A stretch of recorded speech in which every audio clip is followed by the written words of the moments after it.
સમગ્ર ભારત દેશમાં વિશ્વ હિન્દુ પરિષદના 60 વર્ષીય પૂર્ણ થતા વિશ્વ હિન્દુ પરિષદ દ્વારા સમગ્ર ભારતમાં ઠેર ઠેર ષષ્ઠી પૂર્તિ સમારોહ યોજાઈ રહ્યો છે।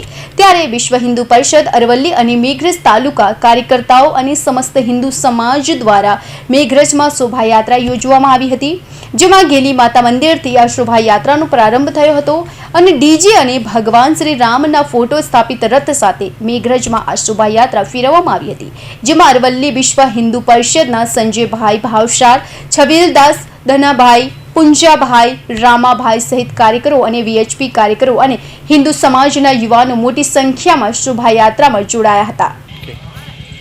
જય શ્રી રામ। આજે મેઘરજ ખાતે વિશ્વ હિન્દુ પરિષદે 60 વર્ષ પૂર્ણ કર્યા। એ 60 વર્ષ પૂર્ણ કર્યા એ નિમિત્તે ષષ્ઠી પૂર્તિ કહેવામાં આવ્યું।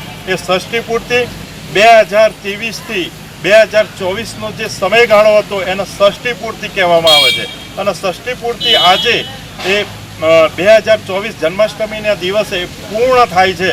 તો આ પૂર્ણ નિમિત્તે આજે ભારતભરમાં અને દેશભરમાં આના પ્રોગ્રામો કરવામાં આવ્યા છે। આજે મેઘરજ ખાતે અહીં પ્રોગ્રામ કરવામાં આવ્યો છે અને મેઘરજના હિન્દુઓને અને મેઘરજ વિસ્તારના તાલુકાના હિન્દુઓને મારી નમ્ર વિનંતી છે કે આ વિશ્વ હિન્દુ પરિષદમાં બધા જોડાઓ, નહીં તો જે બાંગ્લાદેશની જે પરિસ્થિતિ થઈ છે એ મેઘરજમાં કાલે મેઘરજમાં પણ થશે અને મેઘરજના હિન્દુઓને હું નમ્ર વિનંતી કરું છું કે આપણે જાગૃત થાઓ।